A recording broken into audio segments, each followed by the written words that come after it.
everyone, welcome back to my kitchen, or welcome if you are new. My name is Bethany, or Budget Bethany, and welcome to this week's What's for Dinner video. This week's What's for Dinner video is in collaboration with Heather from Heather's Homestyle Living. She also produces foodie content and some decorating, and she is a mama of 7. She is a real life superwoman. So after you get through watching my What's for Dinner video, head on over to her channel and check her out as well. Alright y'all, to start our week off, we're going to be frying up some pork chops. So right here, I'm just showing y'all the seasonings that I'm going to season them up with. I'm using some Tony's Creole season, some garlic powder, and some butt rub. So I'm going to season those up, and then we're going to get some oil in our pan to heating up, and we're going to get these bad boys all fried up and crispy and golden brown.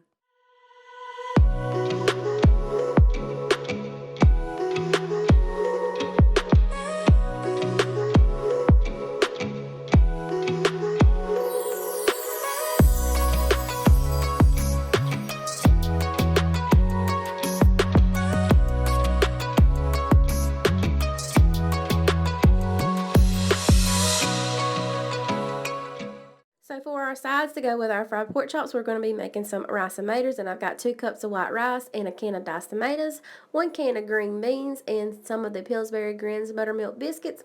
So to start with, for my rice, I'm just going to add my 2 cups of rice to my pan or my pot, and 2 cups of water, and get that to boiling. Once it starts boiling really good, I'm going to turn it down to low and pop the lid on it.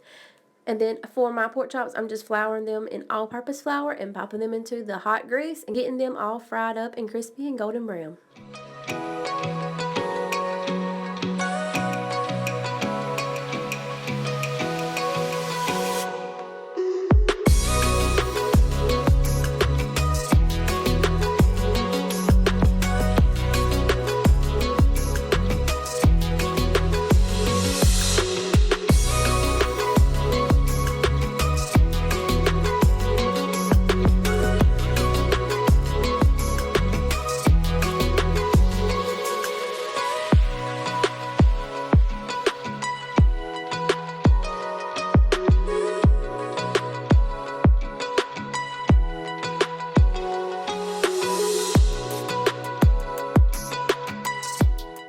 If you've been hanging out with me for a little while, then you know that I like to add this Italian dressing mix to my green beans. But if you're new and you've never tried it, you've got to give it a try, girlfriend. I promise you will not eat green beans any other way after you try it this way.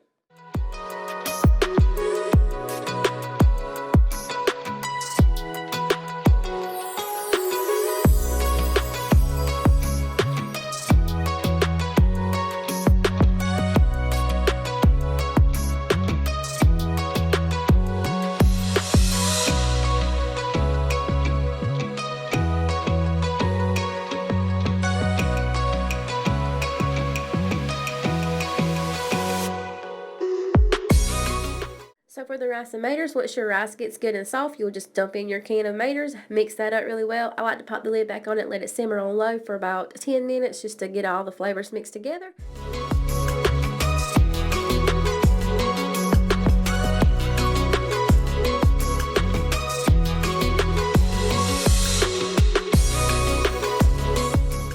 Oh yeah, don't forget to add your salt and pepper.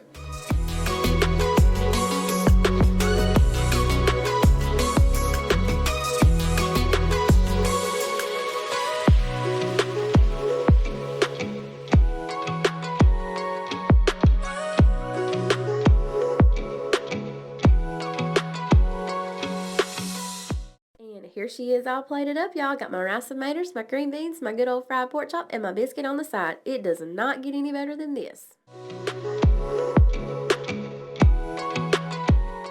On the next night, I just popped me a pork loin in my crock pot, cooked that on high for about 6 hours. The cook time depends on the size of your meat, but as you can tell, mine was pretty small, so it didn't take mine quite as long. But I added some beef broth into mine, and then I finished filling it up with some water because I didn't have quite enough beef broth. I add some seasonings, and I'll show you all the seasonings that I'm going to add here in just a little bit. And then I just pop the lid on there, let that cook. Once it's done, I shred it up, and I add me some barbecue sauce. I'm going to add the Cattleman's to mine, but of course you can add whatever kind you like. But the Cattleman's is a more mustard-based barbecue sauce, and I wanted to give that a try because I always stick with the more savory barbecue sauce. So we switched it up a little bit this time, and it turned out really well.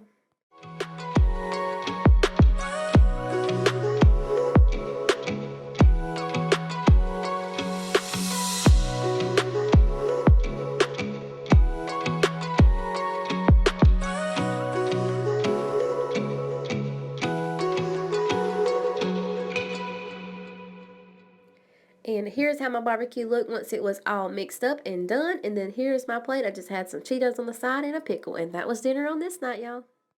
And then on the next night, we had us a good old frozen pizza. I don't know about y'all, but frozen pizzas always save the day whenever I don't have time to cook or I don't feel like cooking. Alright, so on the next night, we had some good old chicken and rice, and I'm just adding about 3 leg quarters right here to my pan with some water. Then I'm going to add a whole bunch of seasonings because I'm making basically my own broth because I don't have any broth, and I'm just going to use the broth that the chicken's going to boil in. So I'm just adding a lot of seasonings to make sure it has lots of flavor.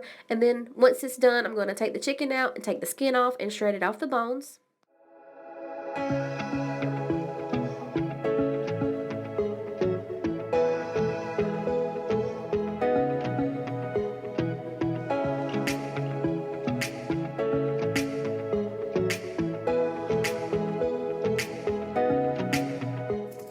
Okay, so now that my chicken is done, I'm going to add my broth back to the burner and get that to a rapid boil. So I'm going to turn it on high. And then I'm going to add my chicken in as I'm shredding it up off the bone and taking the skin off and everything like that. And then we're going to add in our 2 cups of white rice and bring that, get that to cooking so it can be good and soft. Then we're going to add in our 2 cans of cream of chicken.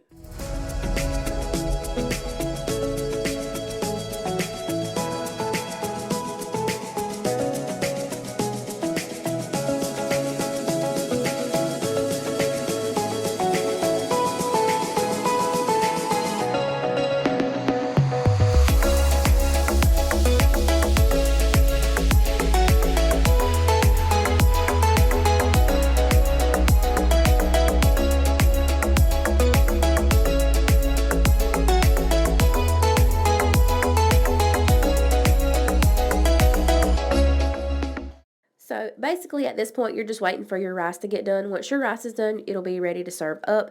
We do like ours more of a thick consistency, but if you like yours more of a soup consistency, then add a little bit more liquid to yours than what I added to mine. On the next night, we had some good old fried cube deer steak, some rice and gravy in a roll, and I had my husband helping me. Like your belly. Yeah.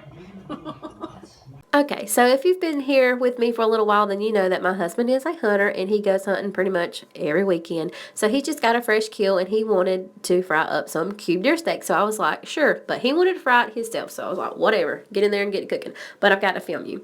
So he was like, what all can they see of me? So that's why we was laughing in the clip before because he wanted to know what y'all could see. And I was like, they can see your belly and your arms. But anyway, basically, we don't do anything fancy to our deer meat. We just get it processed. Once we get it processed, we just cook it however we want. We usually get ground sausage and cube steak. That's our 3 pigs. So right here, he just seasoned up the cube deer steak with, typical meat seasonings. And then he's flouring it and frying it in vegetable oil and all-purpose flour. Once your meat starts floating your grease, you know it's done. That's how we can tell that ours is done. As you can see right there, he also cooked up some deer sausage. So there you go. I know a lot of you had questions about how you cook deer meat, and it's really not that difficult or more difficult than any other kind of meat, or it's not to us anyway. It's pretty basic. Just give it a try if you've never tried it. By the way, when I say deer, I mean venison, just in case you don't know. We are country hicks over here, and we talk how we talk.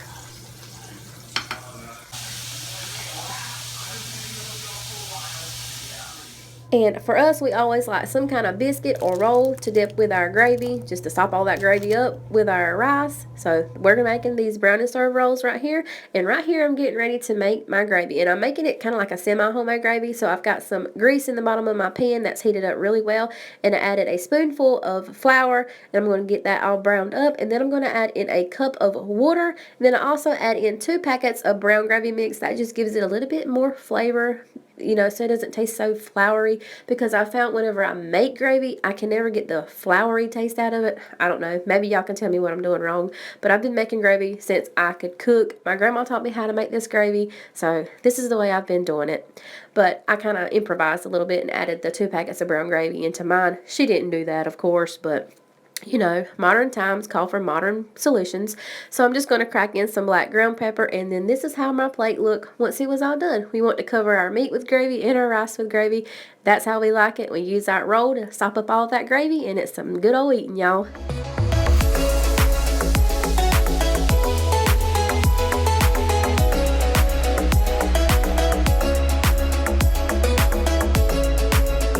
Alright, so moving right along to the next night, we're going to be making some bacon wrapped chicken breast. So to start with, you're going to be making like your seasoning portion. So you'll need some brown sugar and some minced garlic. You're going to add that into your bowl and mix that up really well. And then you're going to coat your chicken really, really generously because you want all those flavors on it. And then you're going to wrap your bacon around it. And I use some leftover brown sugar and minced garlic, and I topped on top of my bacon just to keep it from wasting and everything. And then I topped with some parsley, popped that in the oven on 350 for about 45 minutes, and my chicken was done.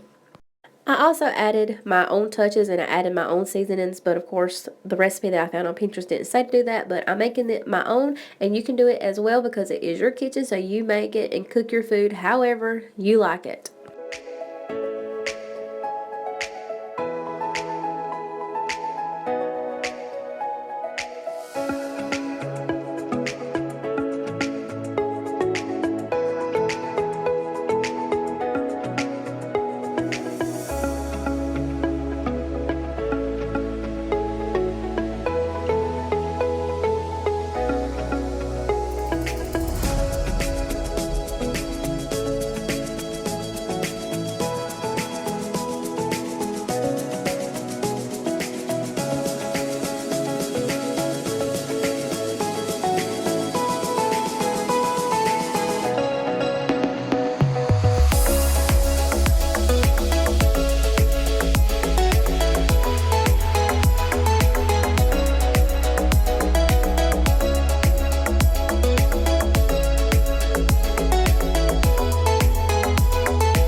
And here's how my bacon wrapped chicken breasts look once they come out of the oven. My husband, who is not a really big fan of chicken, actually enjoyed these, so these are really a win-win in our house. But really, you just can't go wrong with bacon. Bacon makes everything better. And then for our sides, I just got some of the Idaho and baby red mashed potatoes and a can of green beans. Kept it real simple. But y'all, that's it for this week's What's for Dinner video. I hope you all enjoyed it. If you did, please don't forget to leave me a big old thumbs up and subscribe if you're not already. Also, don't forget to go check out Heather's video, and I'll catch you all in the next one. Bye, y'all.